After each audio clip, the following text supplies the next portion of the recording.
Well, good afternoon, everyone. My name is Matt Zone, and I'm a council member from Cleveland, Ohio, and I'm also the second vice president of the National League of Cities. Delighted all of you could join us here this afternoon. Just by a sign of hands, how many people work in government? If you'd raise your hand. Okay. How many work in the policy arena? Okay. Construction?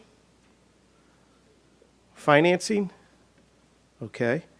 And sign of hands, how many are familiar with the 3Ps concept, public-private partnership concept? Okay, fairly good. Okay, great. Well, I'm here on behalf of the National League of Cities today to show our organization's enthusiasm for Infrastructure Week and for this great event on public-private partnerships. The National League of Cities is the largest membership advocacy organization of city officials serving more than 19,000 cities, towns, and villages across the United States, representing more than 218 million Americans. On behalf of the National Council for Public-Private Partnerships, the National League of Cities, and the National Conference of State Legislatures want to welcome each and every one of you for the opening day of Infrastructure Week 2015. We are very excited to be engaged as an affiliate in this year's activities, and this is a great discussion to help kick it off. It is encouraging that so many stakeholders have found common cause in Infrastructure Week, and I'd like to recognize the leadership of the founding organizations, including Building America's Future, the U.S. Chamber of Commerce, the Brookings Institute, the National Association of Manufacturers, the AFL-CIO, and the American Society for Civil Engineers. NLC is proud to partner with you to highlight the critical importance of investing in and modernizing America's infrastructure systems and the essential role it plays in our economy. Nothing is more evident this morning when I landed at DCA and I went to go board the metro and the blue line was shut down than made me think about how important this week really is. So throughout today's event, we will be featuring speakers and presentations on one screen and a live Twitter feed on the other. So how many of you are versed in Twitter? So we're encouraging those of you in attendance and those who could not make it to submit your questions from our panelists along with the event hashtag. So those of you who are not familiar with Twitter, hashtag, it's P3S Rebuild Renew, 3PS Rebuild Renew. You'll see at the bottom of the feed, on the Twitter feed in red, is the hashtag. We will incorporate those tweeted out questions during the question and answer period. In addition, we are also recording audio of today's event. It will be posted on the NCPPP website, and that website's simple. It's just www.ncppp.org later this week, so you can go back and view the session we have today. We all know how infrastructure is important to everyone, and it can be likened to our nation's skeletal system. It moves people to and from places that they live, work, play, and pray. And it drives our national economy by moving goods across the country. It delivers critical services we need like water and electricity, and it moves information via broadband networks and really impacts day-to-day lives of individuals. Among local elected officials, no federal priority ranks consistently as high as infrastructure. I've been involved with our organization for over 12 years, and I can tell you it's always at the height of our advocacy initiatives. In fact, NLC's 2015 survey of state municipal leagues revealed that the leagues and their member cities identify maintaining existing or building new infrastructure as the number one most critical issue concerning cities' economic vitality and quality of life. Responses underscored the importance of increasing investment in local infrastructure and affirmed that the only way this can happen is if Congress passes a new infrastructure bill that promotes the local role in the decision-making process. In the wake of the economic downturn, many infrastructure projects have been neglected due to a shortage of funds to deal with them. So the timing is appropriate this week, and this discussion is so important, given the pending expiration of our transportation bill. Because the funding shortfall, cities have been forced to come up with new and creative ways to pay for projects, and the public-private partnerships have become more popular across America. In cities across the United States every day, almost every infrastructure project becomes a partnership. and with other local and regional authorities, with the state, and with the federal government, and with the private sector. In my city, in Cleveland, Ohio, we had an old 15-acre abandoned Superfund site. It was owned by Union Carbide, later sold to Eveready. Eveready pulled out of that site, left 28 abandoned buildings. And we found a developer who was willing to make the investment to remediate the site, to clean it up to a residential standard, but they wanted to know where was the public commitment involved. If they were going to invest significant money to the tune of a little over $100 million in this project, where was the public sector in this process? I know this is cheesy, but I'll throw it out there. I like to say that the dough that raises the yeast, or no, the yeast that raises the dough, the public sector is often the yeast that raises the dough from the private sector. And in our city, it was pretty obvious. The developer said, if you could help us with an infrastructure project and tie us into the existing boulevard that is there, we're on board. And the city of Cleveland stepped up to not only $3.5 million to help put the infrastructure in place in this planned development, but also worked with our state government to get that underpass put in. By necessity, locals are stretching the value of every dollar to invest in small and large-scale projects of practical design. Everybody has played their role in this part. Local government, the private sector, developers, the eds, the meds, community, but none of this can happen if you don't have these strong partnerships. And the public-private partnerships are helping cities close their infrastructure deficits. There is so much uncertainty right now at the federal level that all of you are acutely aware of, that the three Ps are more important than ever. You know, we can't wait for Congress to solve our problems, and we need to start acting on them. So in a little bit, we're going to take some questions, but before we do that, we have a fabulous group of panelists who are going to be addressing you. And our first speaker is Art Smith. Art has 29 years experience in analyzing and implementing public-private partnerships. He is the president of the Management Analysis, an incorporated consulting firm which specializes in public-private partnerships related issues. Mr. Smith has been active with the United Nations 3P programs since 2001, and in October of 2005, he was elected to the post of vice chair for the Public-Private Partnership Research and Education for the United Nations Economic Commission. He is our representative, U.S. rep, to the United Nations intergovernmental body on 3Ps. And the 59 member countries elected Art Smith as their chairperson. Will all of you please join me in giving a warm welcome to Mr. Art Smith.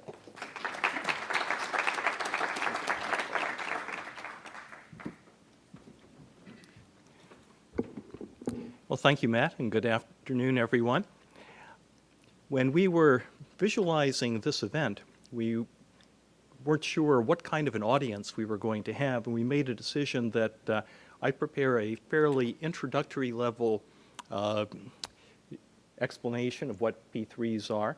And so for the 3 or 4 people that didn't raise their hands to say you were extremely familiar with PPPs, please pay close attention.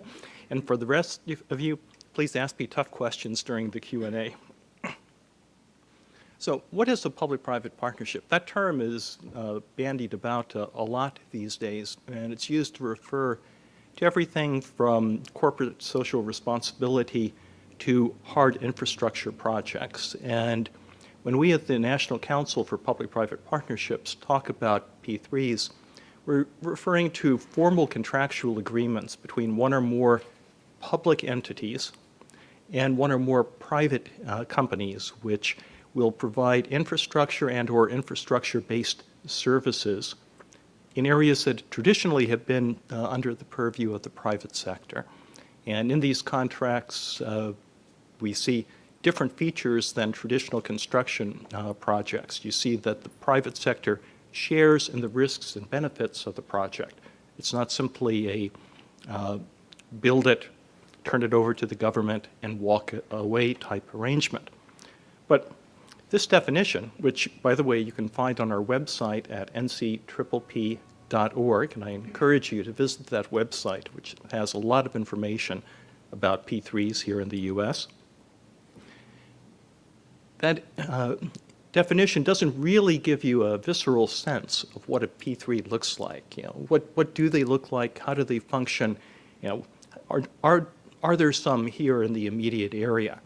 And Union Station has 25 million visitors a year. I dare say that 24.9 million of them don't know that Union Station is a public-private partnership. It's hard to believe now as you walk through that beautiful building, but Union Station was closed back in the 1970s due to the decline in passenger rail traffic in the U.S., and the building wasn't maintained, and in 1980 it was condemned. Union Station had holes in the roof. There was so much water on the floor that there were mushrooms growing there and birds nesting in the rafters. And there was some public outcry at the idea of this beautiful historic facility being destroyed.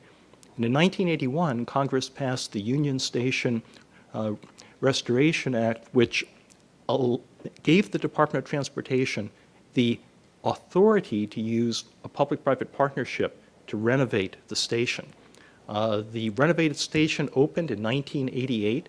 It's been operating as a public-private partnership for nearly 27 years, which says something about the sustainability of this type of arrangement.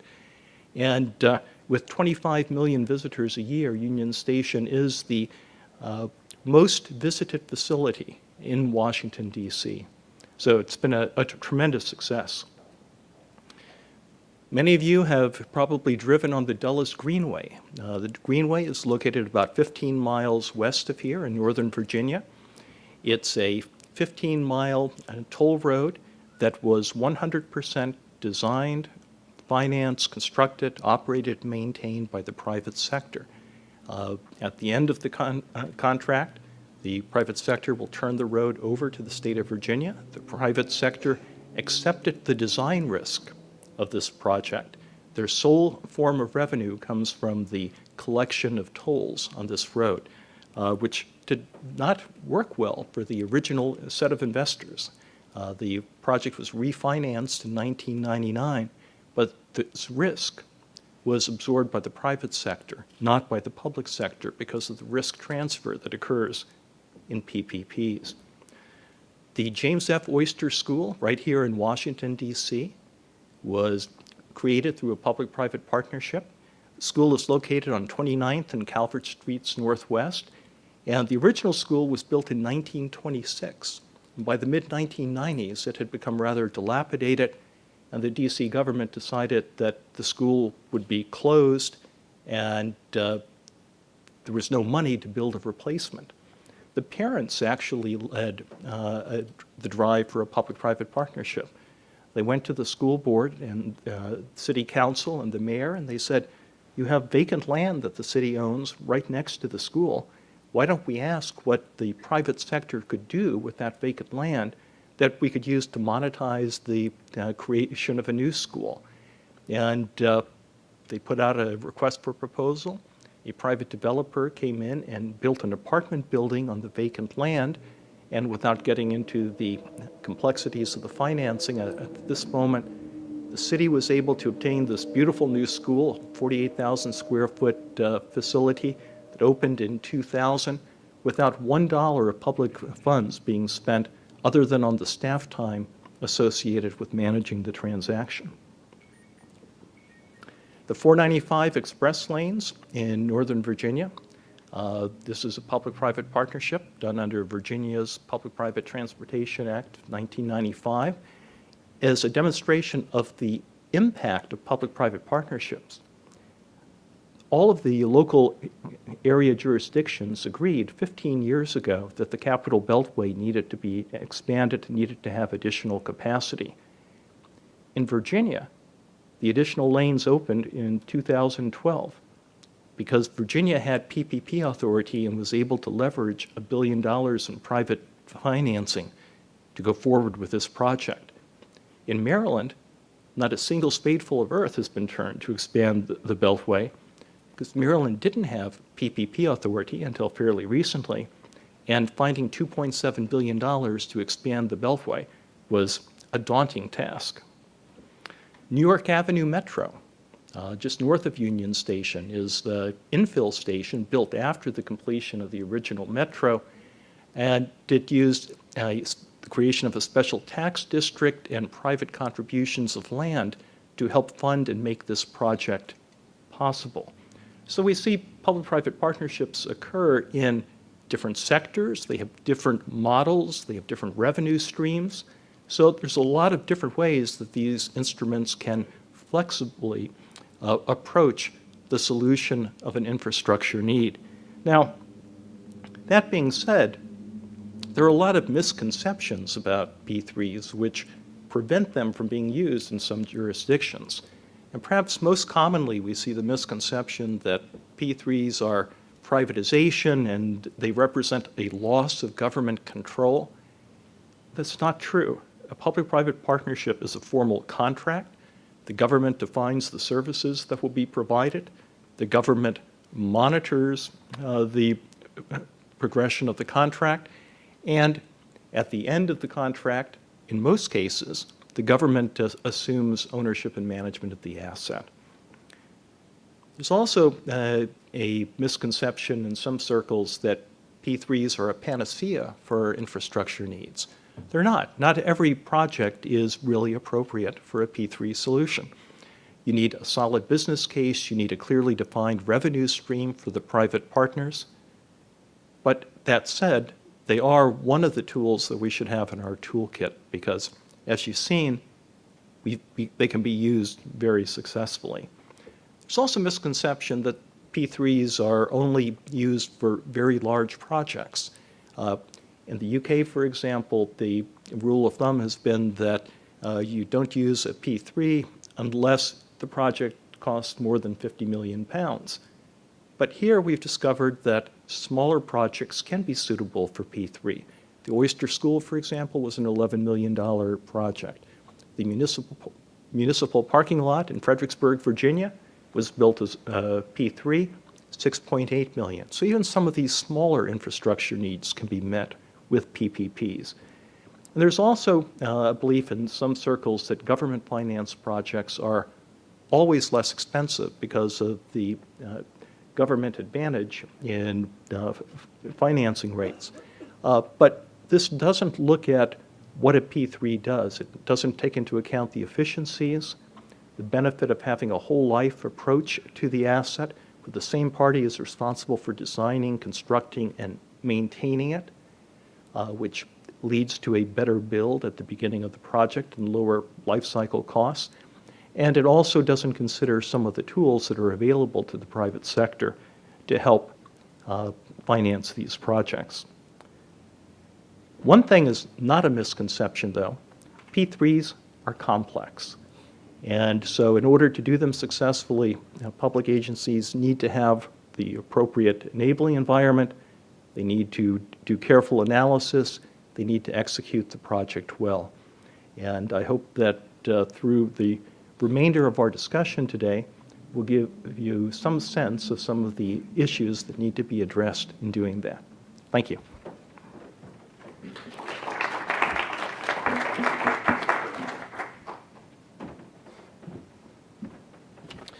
Thank you, Art. Now we're going to focus on how the public sector is using 3Ps to solve its infrastructure problems. And we have our next speaker is Travers Garvin, who joined KKR in 2008 and is a member of the Global Public Affairs Group. Prior to joining KKR, Mr. Garvin was an attorney at Aiken, Gump, Strauss, Hauer, and Field, LLP, where he represented clients on public-private matters before Congress and the administration. Before joining the practice of law, he worked as a policy aide in the U.S. Congress, focusing on issues before Energy and Commerce Committee. Mr. Garvin holds a B.A. from the College of Holy Cross and a J.D. cum laude from the George Mason University School of Law.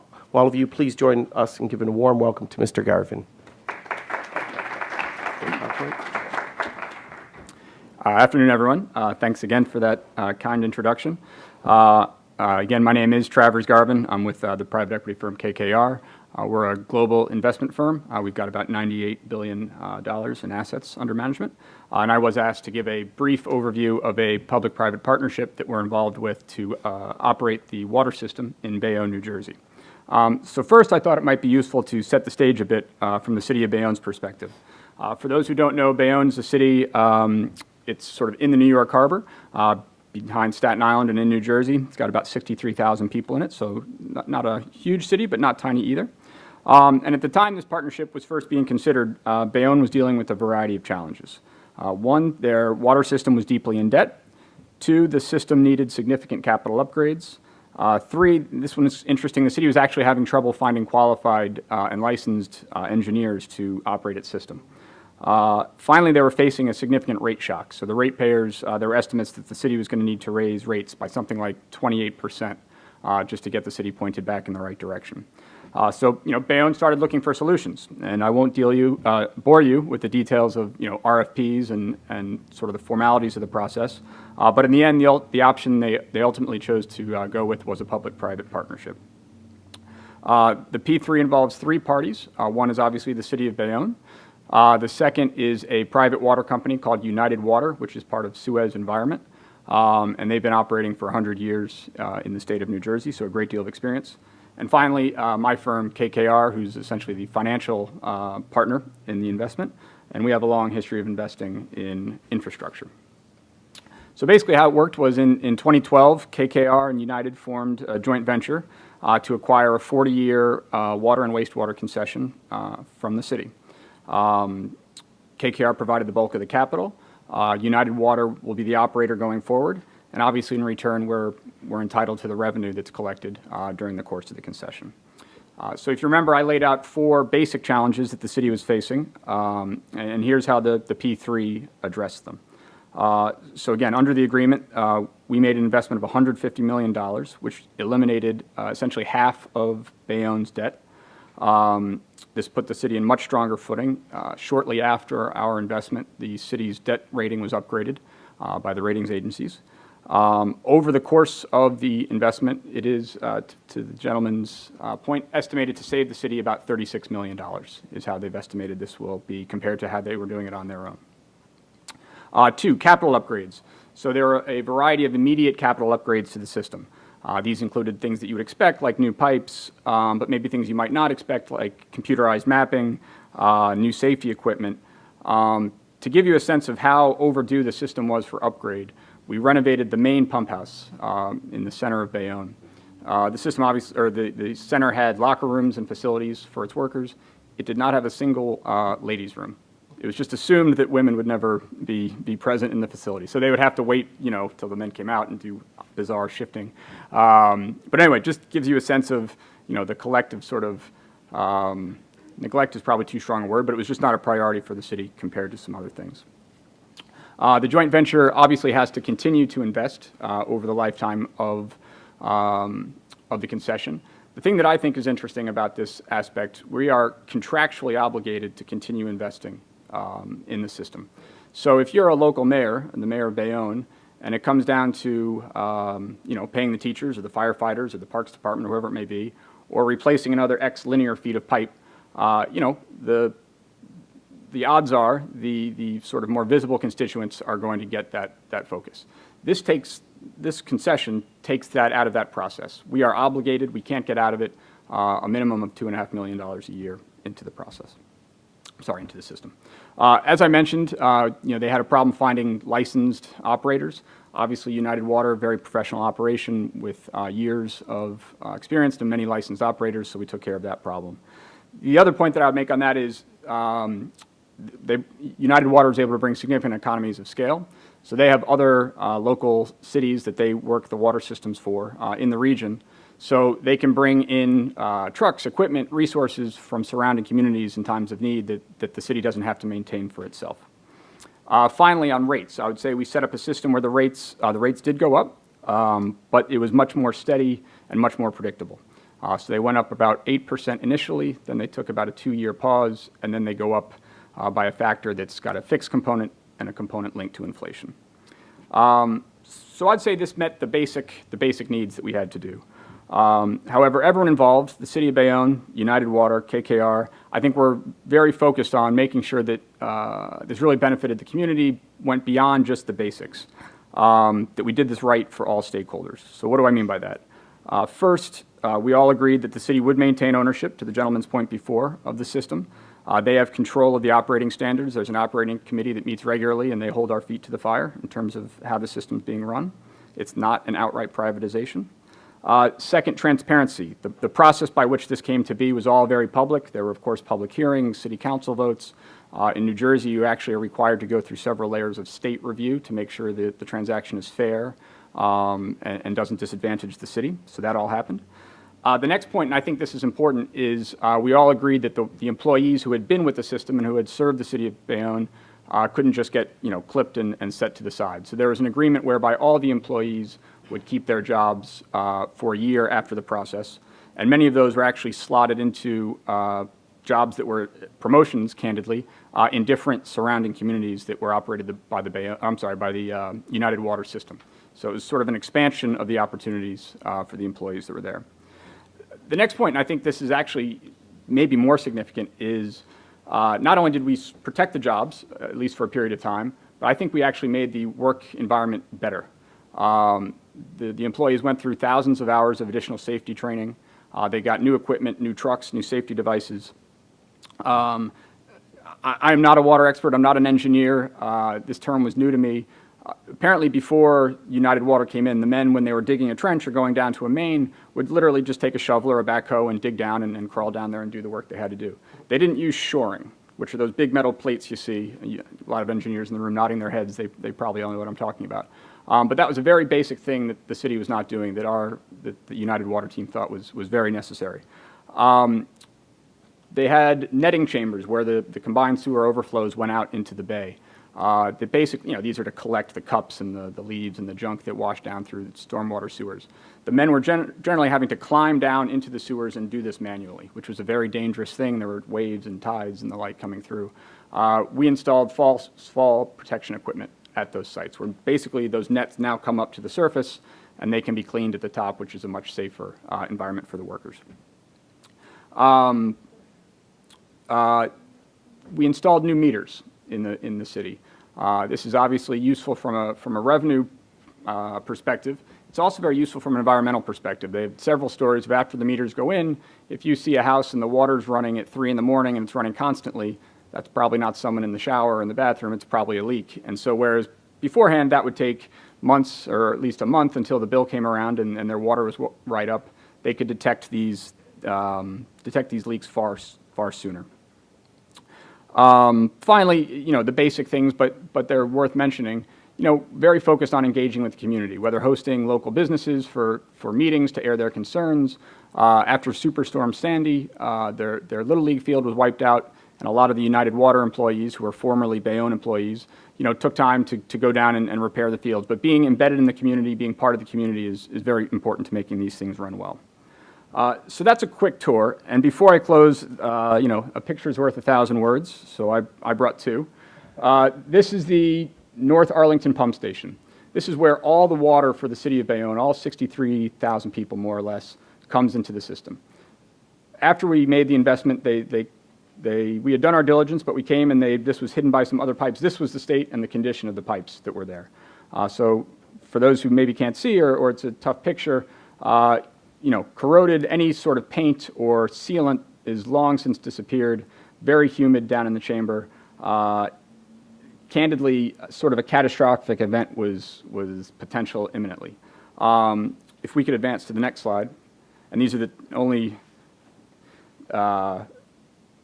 water infrastructure is not sexy. So these may be the 2 most boring pictures of in the history of PowerPoint decks. That said, that said, from those 100-year-old pipes to something that is clearly new and brightly lit and painted and well-maintained, not sexy, not exciting, but I know which one I'd like my water to be coming into if I lived in this city.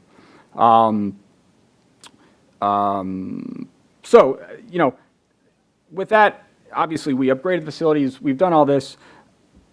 I'm not here to say that P3s are the right solution in all cases. They are working well in Bayonne. I think the city councilman and the mayor of Bayonne would agree with that. I do hope that this points out that P3s can be a real solution for cities and states that are facing both financial and operating pressure. And finally, please keep in mind that there are private sector companies that are very focused on making sure that these things are structured and set up in a way that delivers results for the whole community and not just one or two parts of it. And with that, thank you.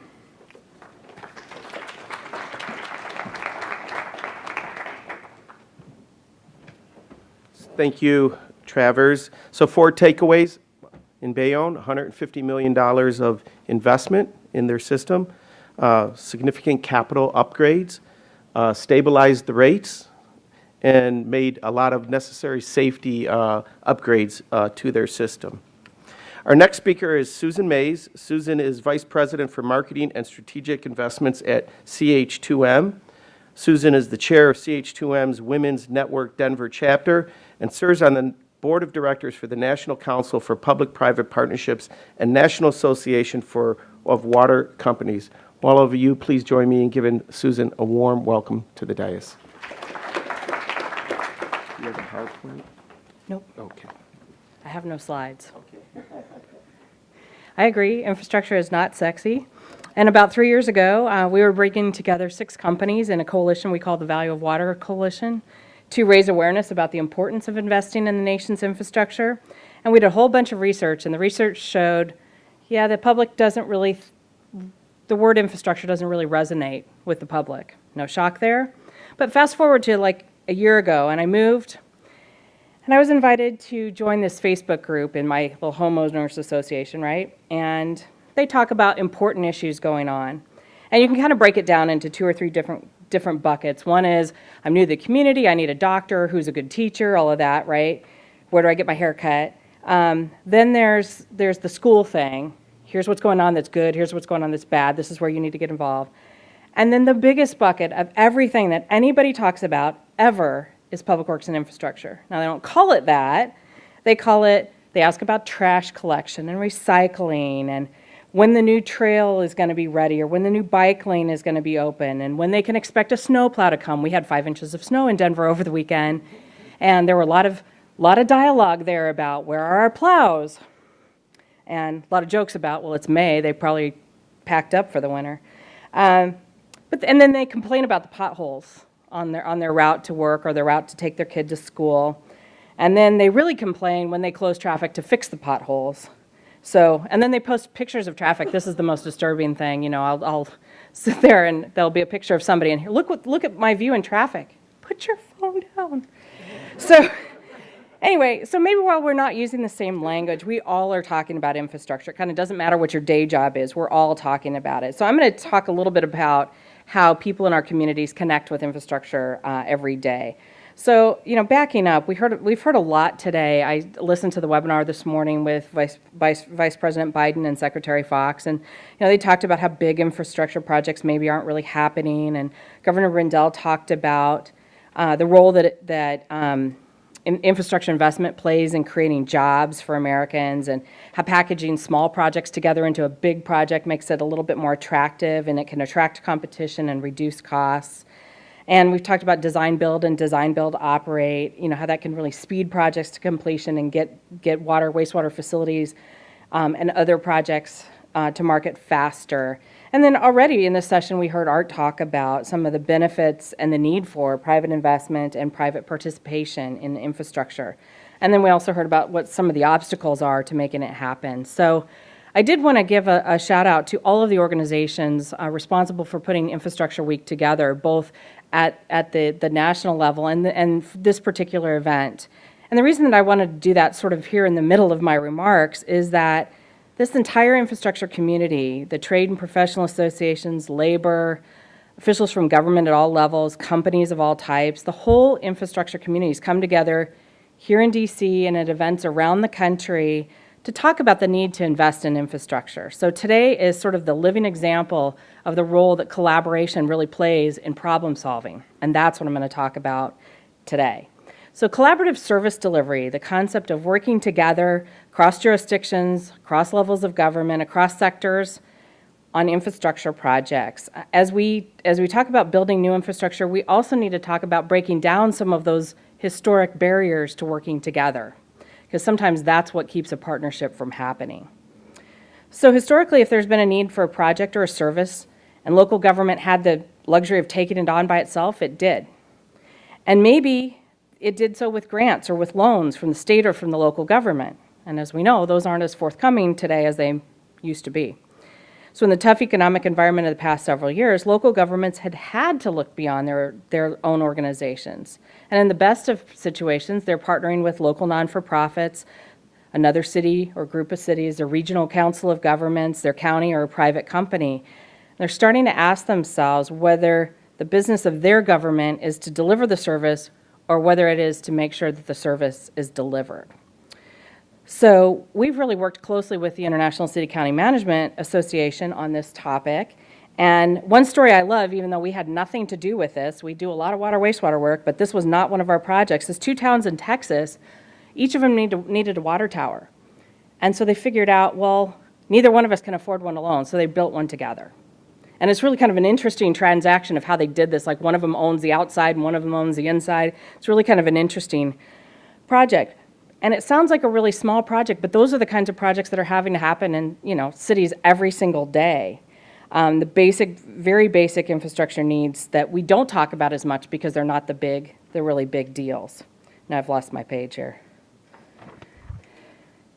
So a county manager from Missouri, I was doing a session actually at National League of Cities, and he said, we've talked for years about what would happen if we could just let somebody else worry about our infrastructure and somebody else worry about those projects, and then what could we do? And he goes, then I realized I don't know what to do I don't know how to manage in that type of environment.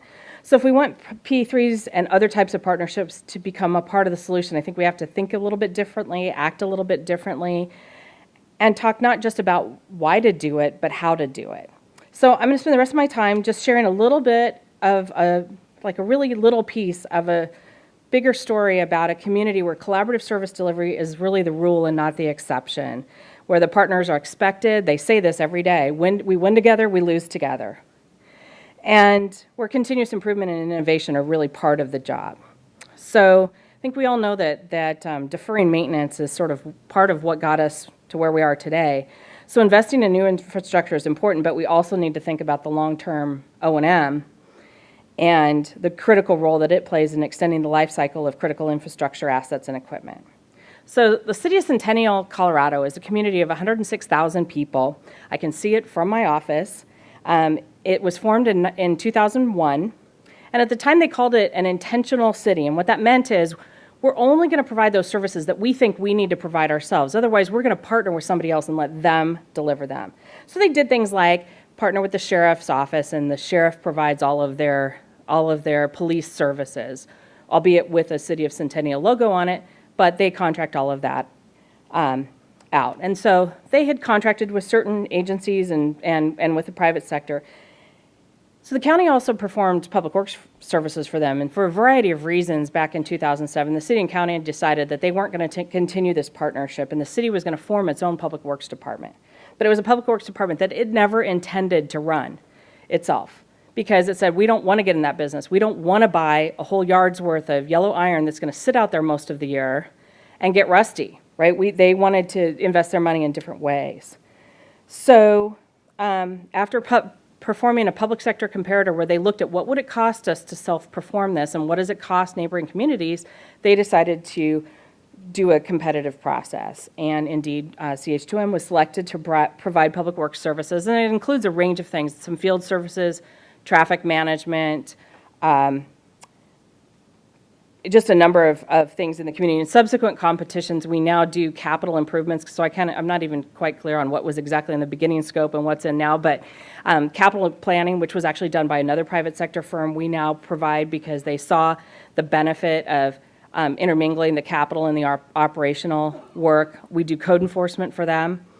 Originally proposed just for public works, we do this 24/7 customer service center, which is a single point of contact for resident concerns about really any topic. And we proposed it for public works, but the city said, that's a really good idea. So now it serves the whole city for all kinds of things. But as you would expect, our contract includes performance measures, performance guarantees. It even designates who's going to be the sub that does snow removal, because that was the biggest hitch in the giddy-up in the original relationship with snow removal, is that some of the unincorporated areas weren't getting service as quickly as they felt like they needed to get service, which is exactly what happens. I live in an unincorporated part of a county, and that's exactly what we're experiencing as well.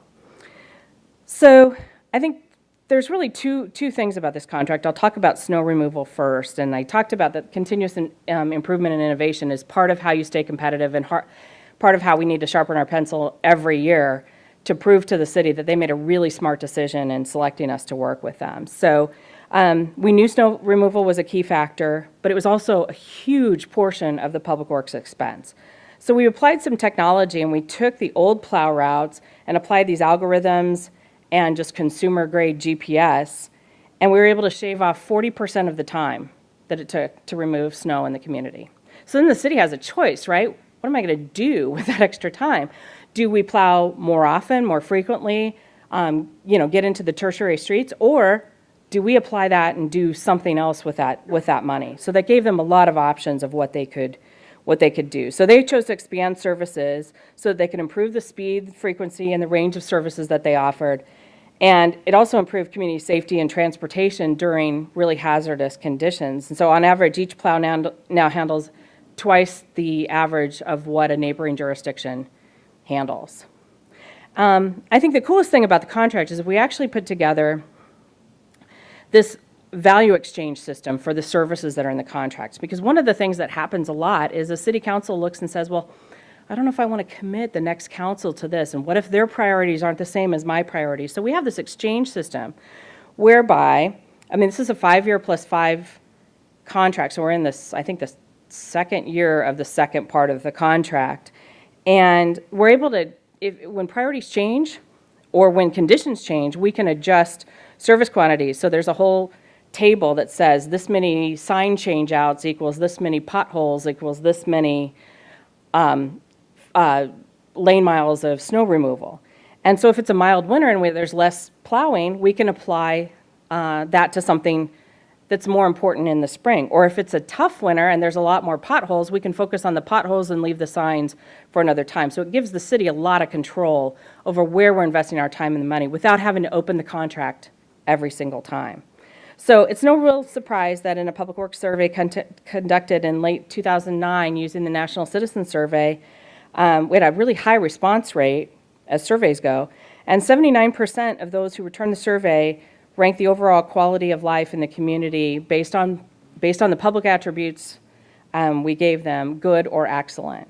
So moving forward, my hope is that communities across the U.S.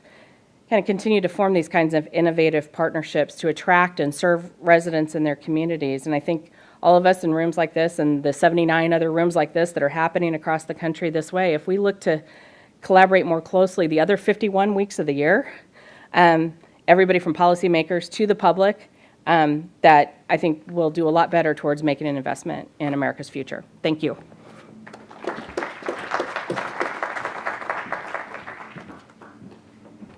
Thank you, Susan. So we heard how you can stay connected in communities through Facebook. But really it was about collaborative service delivery, and I thought you saw some really good examples of what they're doing in her hometown. Our next speaker is Caitlin Gosel, who's an associate at Aon Infrastructure Solutions, AIS. She provides public-private policy analysis and risk transfer expertise to those engaged in the public-private partnership.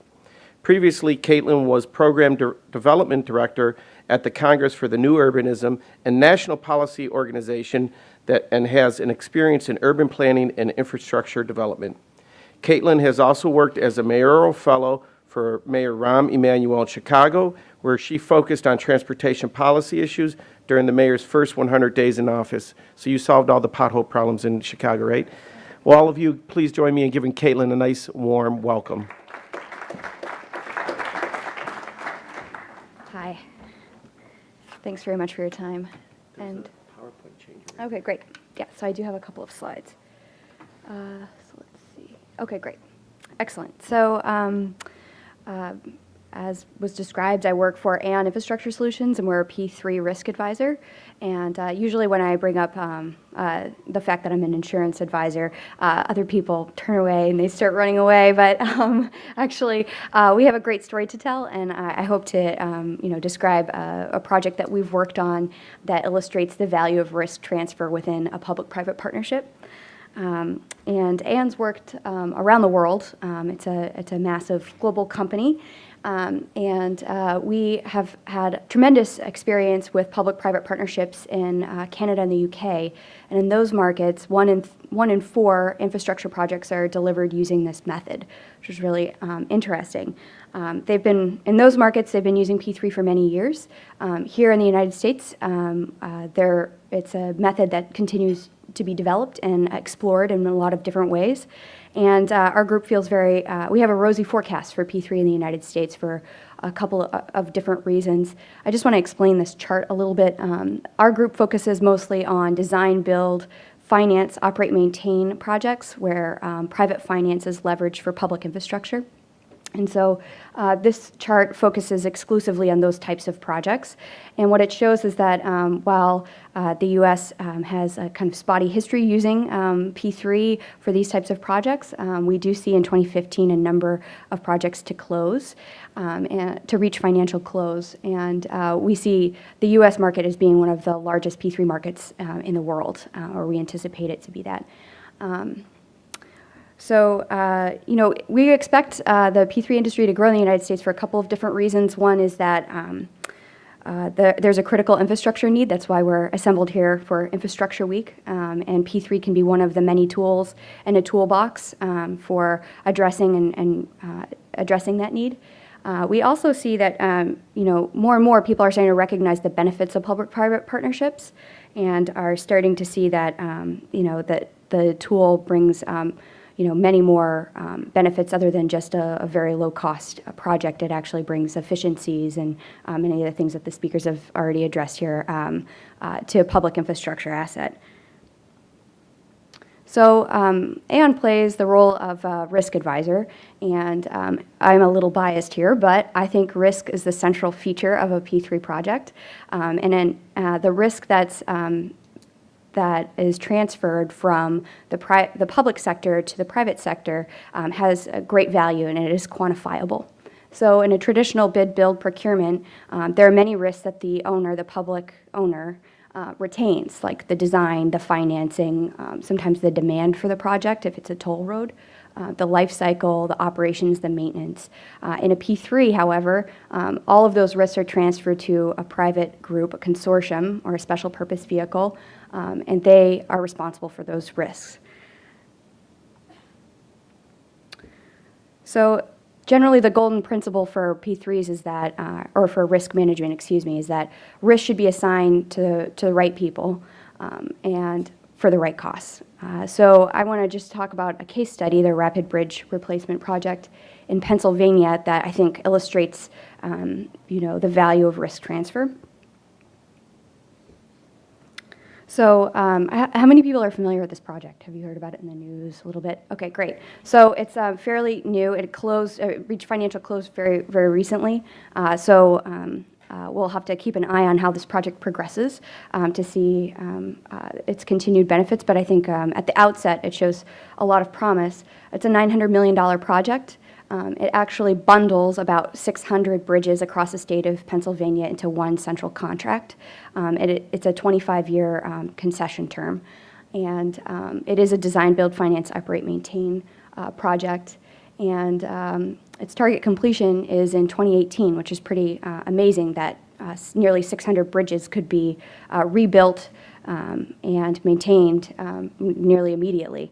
So when the government first started looking at this project, the DOT anticipated that it would take 10 to 15 years for them to actually complete this project. And on top of that, there's all the other stressors of running a major public agency, which may have contributed to perhaps schedule delays or other types of issues that may come up. So I think 10 to 15 years is a optimistic forecast for addressing 600 bridges across the state of Pennsylvania. So when they structured this P3 project, they asked that those that are bidding on it would need to complete the project within 4 years. And the winning bidder, which is Plenary Walsh and Keystone Partners, and served as the risk and insurance advisor to the design build joint venture, they actually proposed that they could complete the project in 3 years, which is pretty phenomenal. They also plan to work with 11 local subcontractors. They proposed a lot of different innovations in safety and traffic management. And at the end of the day, the government was able to look at how much it would cost for them to procure this project using a traditional procurement method, and they compared it against the method that was proposed by the winning concessionaire, and it was a 30% savings. So that 30% savings comes from the innovations that the private partner is able to propose, the ability that they could deliver the project in, I think it's about a year less than what was anticipated or required. And then on top of that, it's the value of the risk transfer. So all of the risks that government would otherwise normally assume, they've actually given to this private concessionaire. So here's an example of that. So this is a map of all of the bridges that are included in this project. And what we did is we put a flood hazard map underneath it, just to illustrate the fact that each of these bridges are wildly different in many different parts of the state, and have many different risks, not just flood, but a whole host of other risks. So they each have a separate individual profile. And normally when the insurance industry takes on the risk that maybe the private concessionaire isn't able to handle themselves. For example, oops, my PowerPoint went out. Uh-oh. No one wants to see that. But I can describe that anyway. So normally when the insurance industry takes on those risks that the concessionaire is not able to handle, like say in the construction phase or in the operations phase, and there's a claim made, the insurance industry would otherwise say, like, well, you need a policy for each one of those bridges. And so when we looked at the total portfolio of 600 bridges, that's extremely expensive. That's a lot of policies. It's also a lot of redundancy. There may be some gaps in coverage. There's also the whole headache of trying to manage individual policies for individual bridges. Instead, what the DBJV was able to do is compile all of these risks into a portfolio and then present them to the insurance markets. And we were able to put together an integrated policy. And this is one of those types of innovations and how a private concessionaire can address risk that results in real tangible cost savings. Okay, great. My slide's back on. I'm clicking away. I don't know. Let's see if it. Are you trying to reboot the computer? Okay. Okay, I can hang tight. Yeah, it's all right. So what I really wanted to show is that risk transfer is much more than just insurance, and it actually has a deep impact on the commercial negotiations that happen when you're structuring a P3 and figuring out the roles and responsibilities of those who are engaged in a project. And it really also impacts how the stakeholders are aligned with each other and aligned with the incentives that the public owner has set forward to ensure performance. My last slide actually just showed a short flow chart that showed, when project owners are considering P3 opportunities, it's important to remember that risk really drives project value for everyone involved, and it doesn't just happen on one end of the project.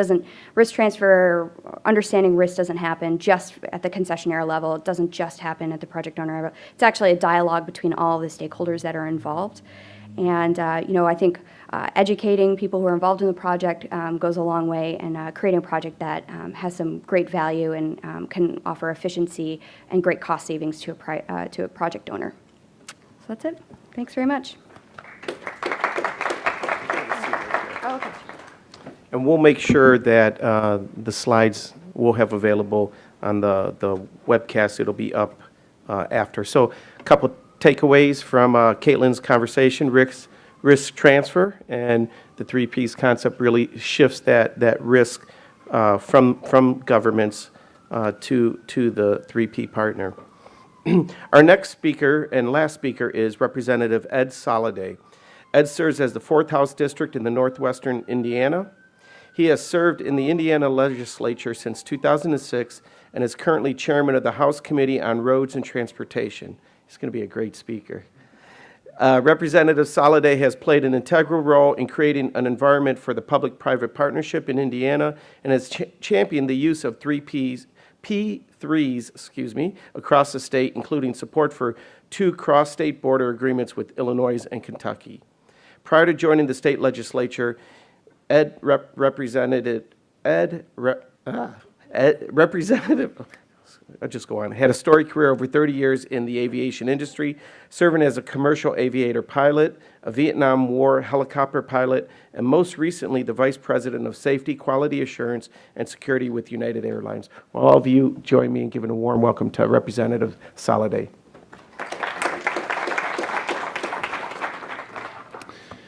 Well, thank you. It's very good to be here with you today. What I'll be talking with you about is the evolution of our legislative work in public-private partnerships in Indiana, and then some about how it's evolving around the nation. In the area of roads and bridges and that type of infrastructure, not long ago, The Economist magazine had an article which indicated that Europe was spending about 5% of GDP on infrastructure. The Asian emerging economies were spending about 10% of GDP. The United States, less than 1%. Most of our interstate infrastructure was built 50 years or more ago and is currently declining. At the same time, most of that infrastructure is funded by gasoline taxes. 2025, the President has agreed for gas mileage to be at 55 miles to the gallon, which will reduce the income, if Congress does nothing, by half. At the same time, Toyota's introduced 700 hydrogen cell cars in Japan. They'll be introducing 700 in Los Angeles. We'll see if they can get distribution for their energy source. Not long ago, the electric car folks were in to see me. I don't really care about $100,000 cars. They're a hobby. They're not a real, they're de minimis in how I fund the roads in Indiana. But that same company is talking about a $30,000 to $40,000 car as soon as they can get 210 miles from a battery. They're at 170 right now. Again, reducing that traditional source of funding roads. So what we did a few years ago, I actually carried the legislation which said, let's not run out and raise the gas tax. And the trucking industry came to me and said, we're willing to raise the gasoline tax. 3 cents tomorrow. I said, how about 20? And suddenly they weren't quite so willing. But that's about what it would take in our state. So when we looked at all of the possibilities, and none of them looked very good, you will probably see, if you can't wait to follow Indiana politics, we did a bill 2 years ago that said make a spreadsheet. Hire a consulting firm, make a spreadsheet, all of the ways we can fund roads and bridges, and then good, better, and best. In business, this is fairly common. Then let the big guys decide what do they want to be and are they willing to pay for it. The tool is really exciting. I got to see it the other day. And so when it adapts easily to phase-ins and so forth of various funding mechanisms. One of those funding mechanisms is P3. And Indiana was an early adopter of P3s. Probably one of the most politically discussed projects in the country was the lease of our 157-mile toll road, for which we, Governor Daniels, the road needed somewhere between $500 million and $1 billion worth of work. We built it in 1955 for $220 million. In 2005, we owed $220 million on that same road. So Governor Daniels did what wise people who do P3s do. He went out and hired very good financial advisors. And there are a number of them out there. He happened, I believe, use KPMG at the time. He also went out and got excellent legal advisors. And I was not in the legislature at the time, but we began drafting legislation. And while that was being drafted, bidding processes were started, and we were actually had an offer for $4.8 billion. Remember, I said we leased it for $3.85 billion. People who have that kind of money don't want to wait and watch the entertainment of legislators. So while the fighting was going back and forth about issues that nobody understood, we lost a bidder. We lost $1 billion. We took that money once the legislation was passed, and it required that every P3 be approved by the legislature. Dream come true. We went out and we took $3.3 billion and used it for major moves, major projects throughout the state. And some political folks in my own party said, well, that's it, dishes are done, we're finished. Well, the infrastructure, at least where I live, is like doing the dishes on Thanksgiving. As soon as the last dish is washed, somebody is ready for a snack. So you need to have continuous methods of funding. At any rate, there were many, this is a terrible idea, it's all going to fall apart, what if they go bankrupt? I remember when I ran for office, someone gave out my cell phone number the night of the election, and the fellow called, are you that Soliday guy running for office? And I said, yeah. He says, where do you stand on this here toll road lease thing? And I said, well, I'm not too sure, I haven't seen all the facts, but it looks pretty good to me. Devil's in the details. He says, you know, that road was built, so if we're attacked, we can use it for runways for airplanes. And I said, well, you know, it's a little narrow. You might be able to get some on there, but those bridges kind of play heck with the wings. So I'm not sure that's a real good use for it. He said, well, you know, the companies that have leased it, they're foreigners. He said, some Australians and Spanish. And what if they turn on us and attack us? And I said, well, I'm an ex-Army officer. We'll just go even though we don't get along with Marines that well, we'll take the Marine Reserve Unit in Gary, and we'll go take it back. And he says, by heaven, you're a thinker, I'll vote for you. So we moved forward with the toll road. 300-page performance lease, very well structured. Unfortunately, it was the perfect storm time. The economy started to collapse, and there was a whole lot more work that needed to be done than the due diligence showed to the road. The vendors were very, very good. They did an excellent job. Some $500 million in repairs to the road. But traffic, particularly commercial traffic, declined due to the recession. They reorganized their debt. Now, having come from business, anybody who thinks you can go 75 years without restructuring your debt lives in a world I don't live in. So, no surprise to me, and a lot of calls from the press. What do you think? This is the end of the world? And I said, I don't care. I really don't care. Because the road's paid for, mortgage is paid. I've spent the $3.8 billion. They ain't going to get it back. And the worst that happens, I get the road back. Well, interestingly enough, that lease sold. The lessor owed about $5.8 billion to the banks. That lease sold for $5.725 billion a month ago. So I can tell you that I don't see many bankruptcies that work out that well. And that went to an Australian firm, actually a retirement fund. So as I came in the legislature, we had another opportunity for another P3, and that's the Iliana Expressway, joint venture, Illinois and Indiana. And here is where we started learning about P3 legislation. I happen to believe in the theory of making it as general as possible, number one. Number two, let engineers do engineering, let finance people do finance, and optimize their talents. So in Indiana, the legislation is created so that the Indiana Finance Authority really runs the contract. And INDOT, the Department of Transportation, advises them on the technical sides. So the Iliana Expressway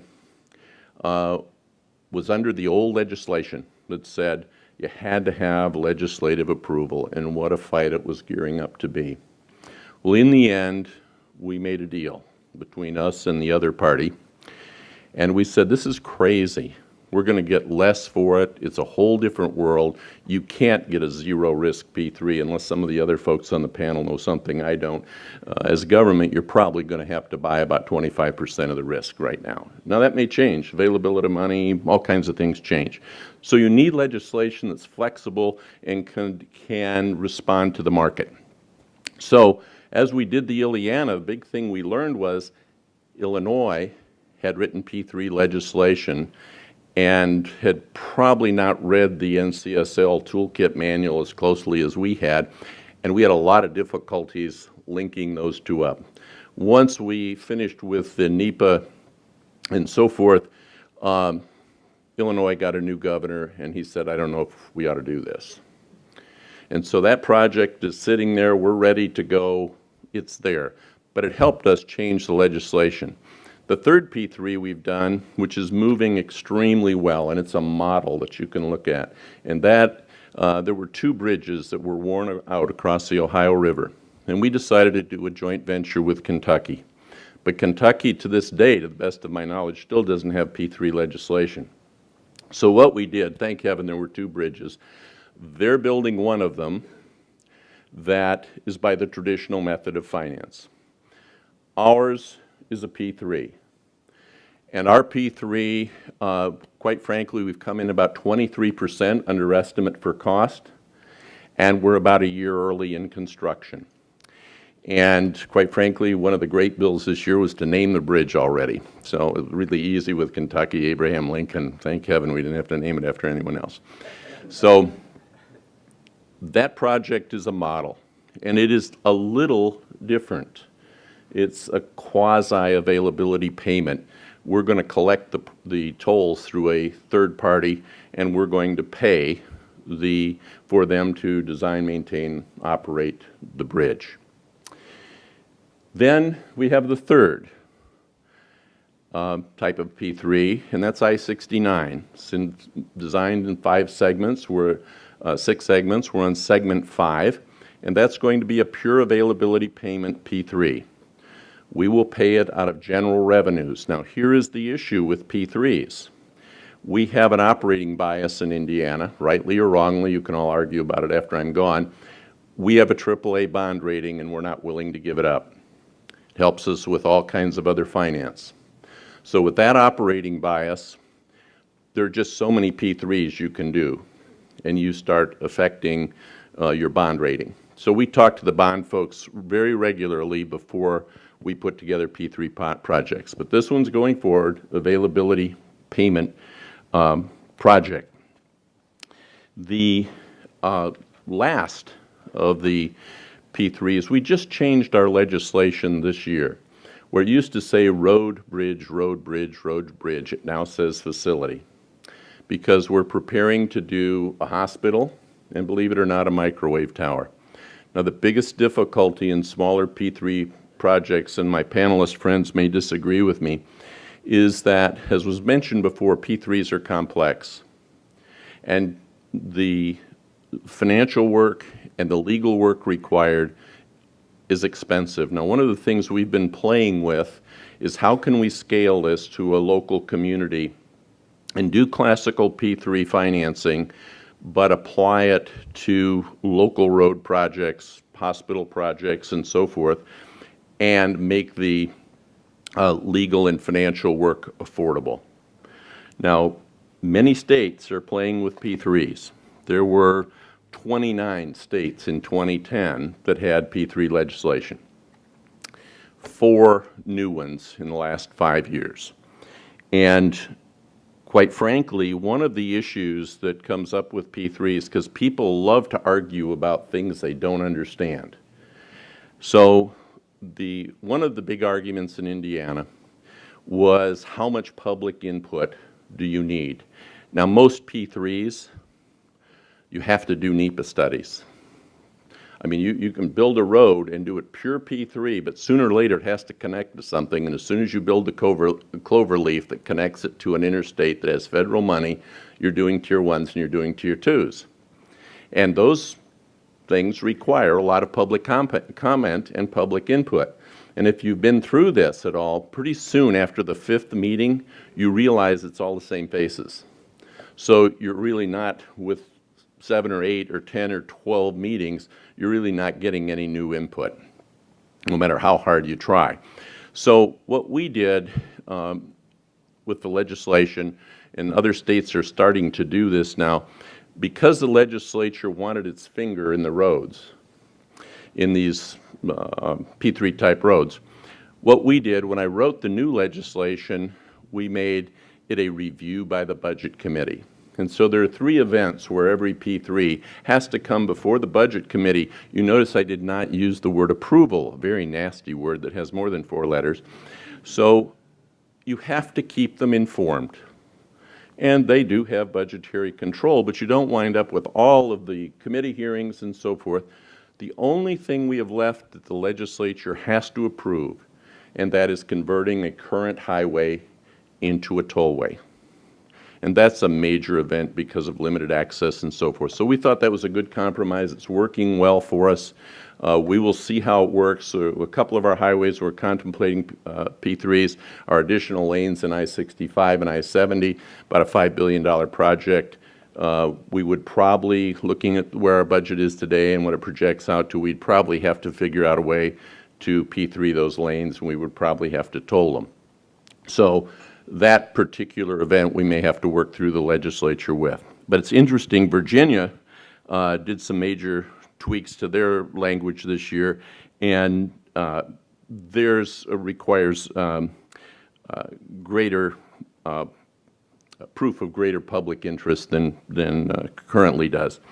Georgia, interestingly enough, in Senate Bill 59, extended the P3 authority to local jurisdictions, including municipalities and counties.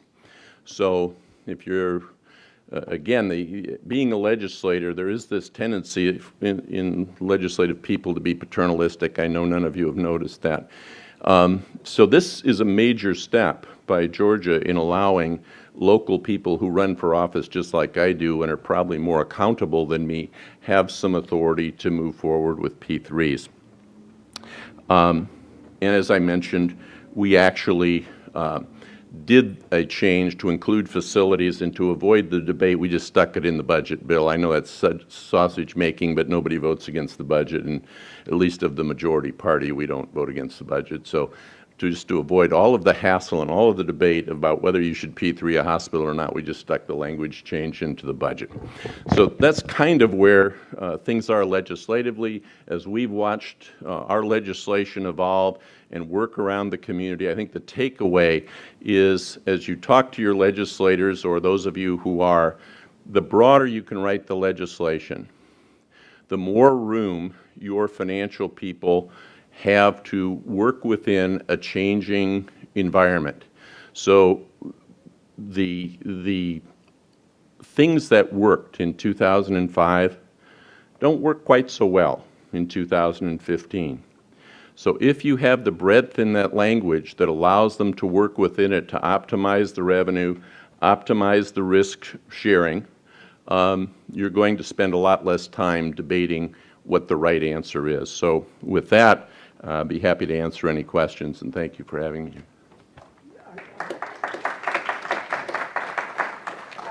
So hold on a second, Manuel. So Rep, why don't you go, we got a chair right over there for you and a microphone. What we're going to do, Emmanuel, just hold on one second.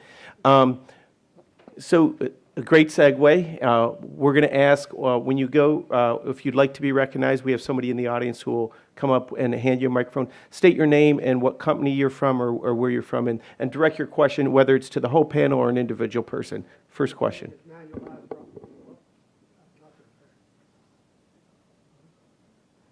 Check. My name is Manuel Lazaroff, and I'm with Infrastructure Financial.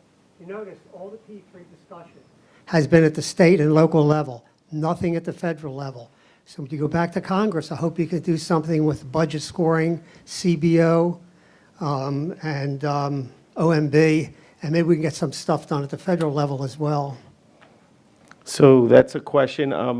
Mr. State Representative, you want to take a stab at it? Then one of our public-private partners here as well. One of my closest friends happens to be of the other party, a congressman, and Congressman Visklosky and Congressman Bouchon are both friends of mine, and there is never an opportunity I don't take to hound them about infrastructure and what they can do. They run when they see me coming. So quite frankly, everything I'm hearing, they're going to kick the can down the road again, and that's from both sides. There's a microphone there. Others on the panel, anyone want to take a stab at that? Susan? I won't answer the question directly, but I will say that as part of this infrastructure week, there is a group going up to the Hill on Wednesday, and it's a very diverse group like we talked about before. Like the group I'm in, I think I have somebody from AMWA and a couple other companies that I'm not really familiar with. So there's a group of us all going up on the Hill on this topic this week while infrastructure is very high on the radar, so for what that's worth.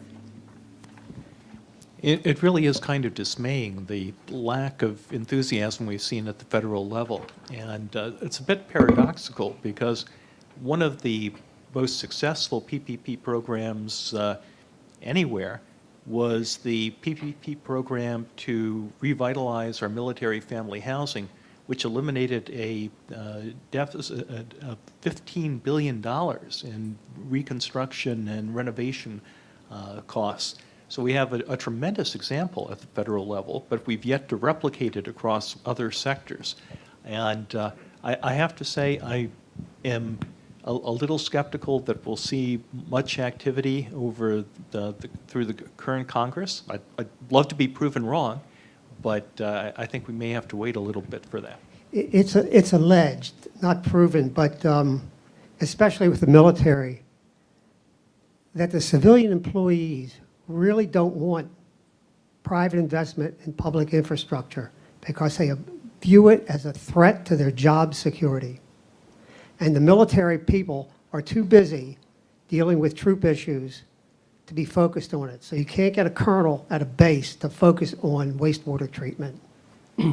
Great, thank you for the comment. Other questions, comments? Name, please, and Todd, I don't think I need the microphone. we want it because it's being recorded. Okay. My name is Stan Scott. I'm with a small environmental consulting firm down here in Fredericksburg called Marstill Day LLC.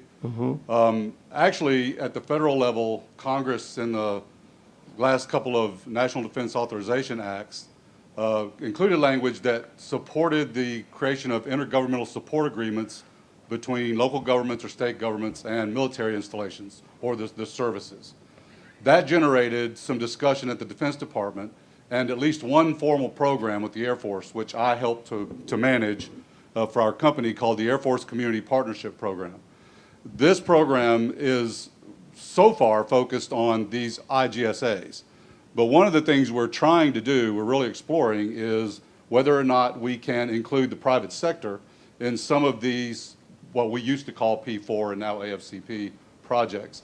But I can tell you that on the Air Force side at least, and the Army's coming around, the colonels do care about these things because they're trying to find more efficient ways to operate their installations.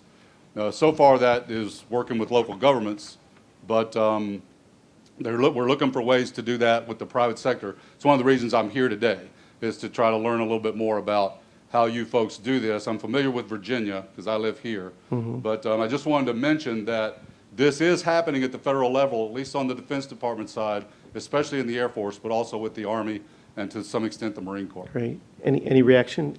Art? Yep. I should have mentioned in my response to the previous question that there is one area within DoD, which is the Corps of Engineers, which has new P3 authority and which is looking to try and do some partnerships in the navigation, flood control and prevention, and hydropower areas. So that may be one area of expansion at the federal level that will occur in the shorter term and hopefully lead to some other opportunities. Other questions? up here, a couple in the front. While we're coming over here to ask these questions, maybe throw this out to the panel. We heard about, Susan talked about the risk being shift, or Caitlin talked about shifting the risk. What are the primary challenges that cities face when they pursue, you make P3s sound real good, right? But there are some challenges. What are some things that people working in governments, whether they're on the state level or city level, should be talking about these 3Ps partnerships? Mr. Rep? I think one of the most difficult things is the issue of expectation of risk. A lot of folks think that they can come in and they can get what we got in the Indiana Toll Road, a risk-free contract. That's not going to happen. Okay. And getting expectations on the same level of what that contract will look like and who's going to be responsible for what. Environmental risk, that's often a debate. Money risk is one thing, but there are all kinds of other risks. Caitlin, would you care to respond to that? Art, you can pass the mic. Yeah, I agree. I think that the P3 process is a complex negotiation. And at least when we're engaged around the RFQ phase as a risk advisor because it's a series of conversations between the project owner and those that are bidding on the project. There's some really interesting procurement methods. People are using something called invitation to negotiate, which is like a more open process for people to talk about those risks. We're also seeing many more trends where people are sharing risks either formally, where within the public-private agreement, there are provisions that allow the project owner and the concessionaire to share rate-setting ability or share in the risk of operations and maintenance. There's a wide array now of ways for the project owner and for the concessionaire to share in the risks of the project. So yeah, I agree. I think that, like I said, I'm a little biased. I think risk is definitely, the major issue with a P3, and that it is one of the major challenges for public officials. I also think we work mostly with construction companies who are bidding on these projects, and I think it's difficult for the private sector to ascertain the policy climate around P3 projects. It's, I think, very important to identify a political champion for a P3 project. To your remarks, there are oftentimes legislation that requires approval, and it's very helpful to socialize a P3 project with a public official or champion, and that, I think, contributes a lot to its success. Susan? Just to add a little, not a category that we usually call a formal risk, but one of the key challenges that we run across, and Beyond's probably a good example of this, is where you're transitioning an existing set of employees from the public sector to the private sector, because you're talking about somebody's livelihood. And I think most companies have very proven track records and systems in place to do that. But if you don't manage the conversation with the people and talk them through how that process is going to work and reassure them, then your whole deal can go south because you didn't think about the people aspects. That's sort of, it can be the new fourth P. But I think that's really one of the challenges that people have is that how do you handle the employees? And that's where a politician then becomes a little less willing to take a risk because they're concerned about how much concern that the employees have. So critical thing to address. I just have a very quick comment, which is to say that I think sometimes this belies a challenge in the debate, which is everyone just talks about sort of infrastructure and risk and infrastructure. I'm sure everyone up here knows, and to flip it around, not just from the public side, but from the private side, we take a very risk-based approach to what kind of projects we're going to be looking into. And the difference between a brownfield project and a greenfield project, the difference between a port project and a road project, between a existing water project and something new, has a very different risk-return profile for your investor. Right. And so that's just something that I think, if you were to give a bit of advice to the other side, is that they need to be thinking about what investors and what the people that are putting up the capital to invest in these projects need to receive for different levels, and it'll be higher for some and lower for others. But it's a calculation. Oftentimes, it's just the public side. But we're responsible to our investors who are pensioners and pension funds and the like. They have certain expectations that we need to hit as well. Great point. Let's get some other questions in here. Name and organization? Hi, I'm Lenore Atkins. I'm a reporter with Bloomberg BNA, and I'm asking a question about the other side. I learned that there's some reluctance to invest on the other side because you had mentioned that there was a change in, I'm from Chicago, you mentioned there's a change in the governor, Bruce Rauner. You had this project in the works in Indiana, the Ileana project, and the governors of Illinois just came in and just ended, he's doing a lot of cuts. So somebody who wants to invest might see that as an example of a reason not to invest. So what do you tell the investors, and how do you overcome that reluctance to invest with situations like that? Rep? Well, first of all, we tried to, because we had those issues with our first P3, we tried to depoliticize it as much as we could. Once you cross state lines Right. and you're doing things between states, that's where the risk people have to look at that. Now, I'm not certain, one who's eternally hopeful, I'm not certain that Governor Rauner will not see the light. I believe he's going to have an epiphanal experience and see the need for this road. But again, as you write the legislation, for those projects that are within the state, once you have a political yes, you need to have the enabling legislation, so that is yes. It was enormously difficult for us in the first one while we were passing legislation at the same time we were negotiating. One of the things, just if I can build on that, Please. Illinois has a restriction that they must do their processes linearly. We don't. So we were having discussions, as Caitlin was talking about, in a complex negotiating process, finding out where the boundaries were 10-year later world, and we were able to answer a lot of questions because we'd already talked about them. Where Illinois, who was going to do the other part of the road, had to follow this very, very linear process, and so they weren't prepared to answer any questions that were coming up by various communities. So again, it eliminates a lot of that risk if you can get things done in a parallel way so you can always answer the obvious question. Yes. Next question? Hi, I'm John Smolin. I'm with Nelson, and I wanted to thank you for the suggestion, Mr. Representative, that getting the engineers and the lawyers the room to do the things that optimize the transaction is really a very good intuition, clearly played out in Indiana. My question is actually for you, Travers, and I'm going to put you on the spot because you're going to have to speak for all equity. So how small is too small for a P3? How low is too low for a rate of return? And how short is too short for you to enter into a transaction like that? And the subtext on this would be, kind of with my eyes towards the representative here, is how long do you think it's reasonable for the public sector to expect the private sector to continue to play and not flip their interest in the concession? So, John, repeat them. How long is too long? How long is too long? Or how short Short is too too short for a short. P3? How low is too low low. for your rate of return? And how small is too small for a P3?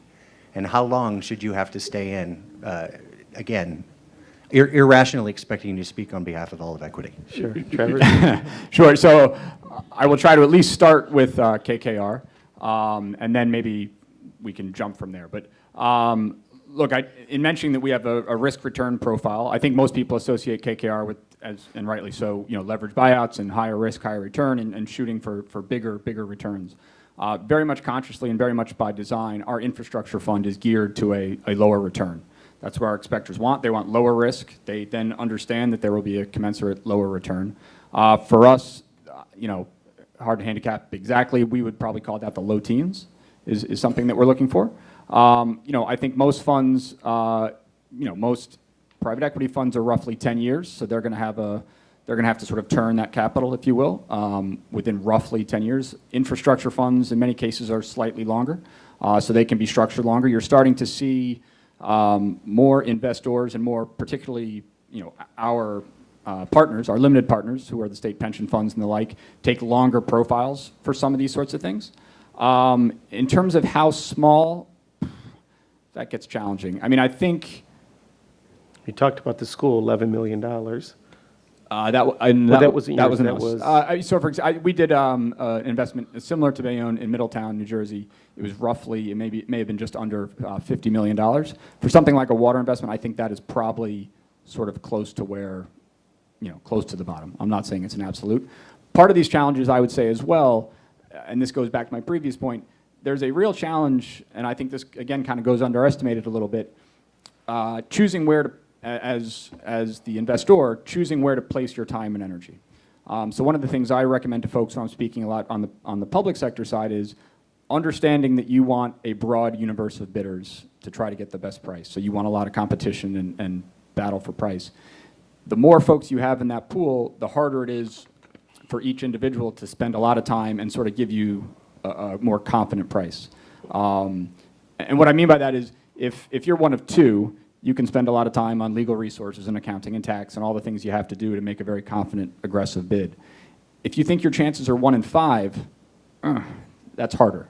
That's a lot harder to get confidence. So to the extent there, folks in decision-making roles in the government in here, the quicker you can narrow that funnel and then get into a serious debate, I think actually the better outcomes you may have. The big challenge is spending a lot of time and money and effort and really, burning up hours, and then you come around, then it's a nothing. If you got a good shot, you'll take that risk. If it's a lot, it's hard. Art, you want to add anything to that, or Caitlin, Susan? Well, I think that, Yeah, just talk right into it. Direct. It goes in and out. well, I think that what we just heard was a compelling argument in favor of using a pre-qualification process as part of your P3 procurement so that you limit the amount of investment that the final round of bidders has had to make to get to that final round. And I think most jurisdictions that have done a lot of P3 procurement would view that as a best practice, and it's employed widely around the world, not just in a lot of jurisdictions here. So I learned 2 new phrases here, invitation to negotiate and pre-qualification. So those are good. Other questions? Right up here in front. Tell us who you are and where you're from. Hi, my name is Andrew Klein. I'm a professor at American University. I guess I have a question about messaging.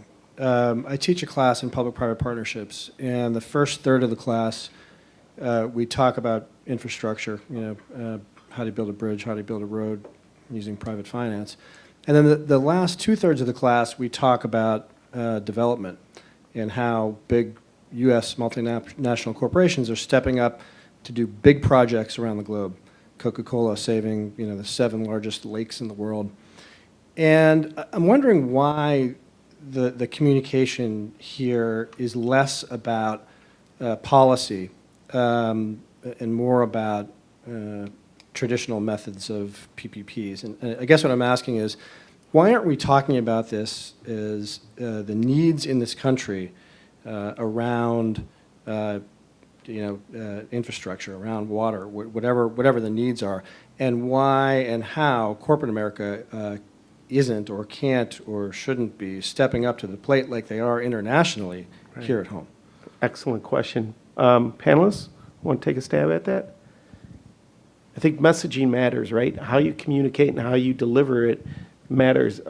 You've been working in this industry for 30 years. Art, come on, put you on the spot.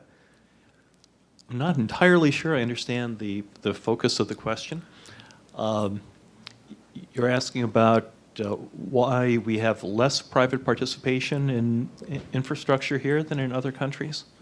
Essentially, yeah. I mean, I think, the focus here has largely been, when we're talking about, roads or bridges or delivery of water, we talk about the fact that, local governments can't afford to fully address the problem, and so there needs to be a public-private partnership in place in order to see it happen, right?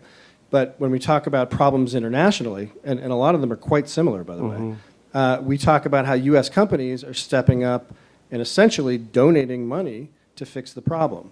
And I'm just wondering why we aren't leveraging the same kinds of PPPs that we're leveraging internationally here at home.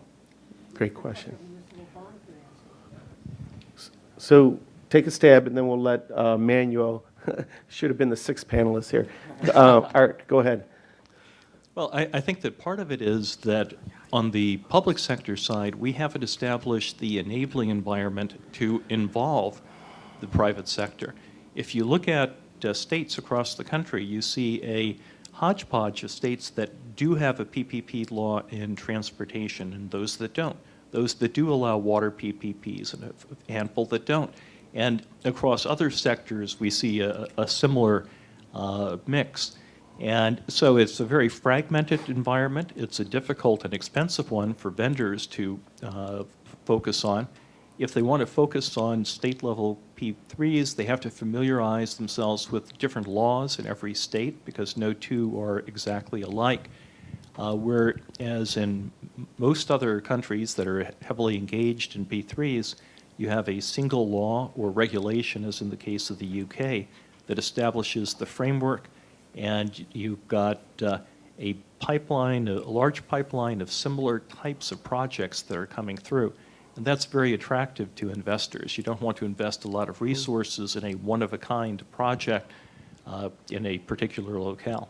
Representative Holliday?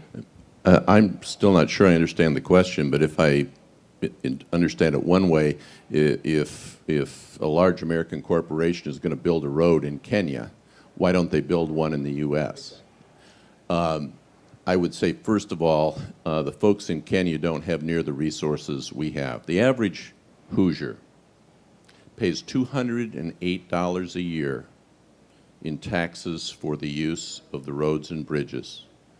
They spend that much on their cell phone bill a month and their cable television bill a month. When I poll, and this is true across America, 65% of people want better infrastructure, but 35% are willing to pay.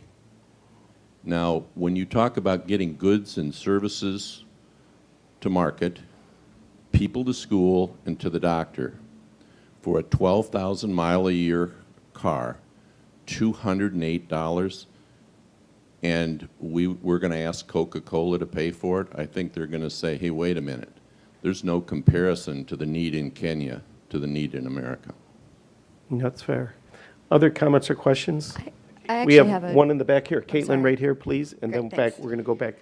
Yeah, I just want to build on something that Art said, that the U.S. market is very fragmented, and the regulations and enabling legislation vary from state to state, from community to community. I always like to say that the U.S. actually has 50 separate P3 markets because each state is just so different. That said, I do think that there are a lot of opportunities for I like to sometimes refer to P3 as alternative project delivery because it, I think, is a more broad term and can imply that many people can participate in infrastructure delivery in a lot of different ways. And I just encourage you to look at Chicago's Red Line. The North and Clybourne stop was sponsored by Apple. And so Apple was able to build a brand new station for the Red Line, and in exchange they received advertising and the ability to build a flagship store on top of the Red Line station. I'm not aware of any rules or regulations that kind of promoted that or made that happen, but it'd be really interesting to see. I wonder if there are other projects out there that are like that. Though, to build on your comment as well, it's hard to compare the need in our country to other countries that have many less resources. So a couple more questions in the back, please. Sure, thank you. Ben Hush, staff at the National Conference of State Legislatures, and this is kind of a follow-up to the first question, and maybe a little bit more geared towards the private sector members of the panel. Susan, you mentioned that there was, I guess, a lobby day on Wednesday. Outside of the funding aspect of a long-term reauthorization, in terms of talking more along the financing aspects, what provisions or aspects would the private sector see as kind of key to increasing federal involvement in PPPs? Susan? Travers?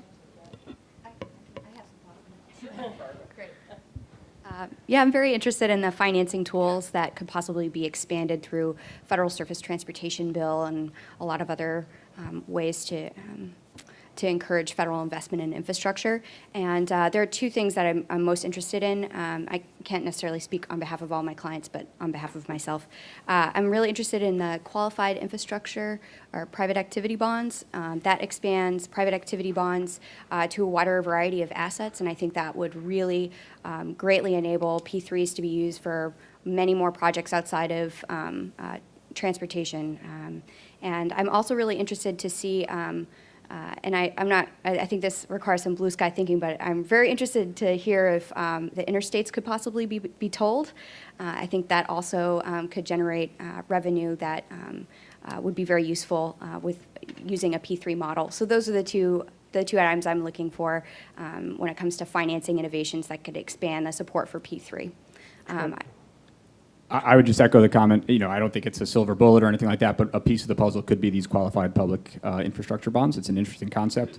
One other thing that you could tie to that is having some requirement of a cushion for, private investment to sort of validate a project. But it could be a useful part of the puzzle. I would agree with my two colleagues here, but I'd also like to add that there's the possibility of additional funding through TIFIA, which has been a very attractive, very successful program. It's already been expanded now to WIFIA in the water sector, and I'd like to see that expanded to other sectors as well. I think that could be very, very attractive to investors. Okay, we're going to take one more question, maybe time to slip in. I think I saw somebody right in here had a question. Question over there. All right. Well, so I appreciate all of you coming today. Together we can offer ongoing assistance to the private sector, elected and appointed leaders that make our representative organizations and help them pursue the 3P model in the most efficient and effective way.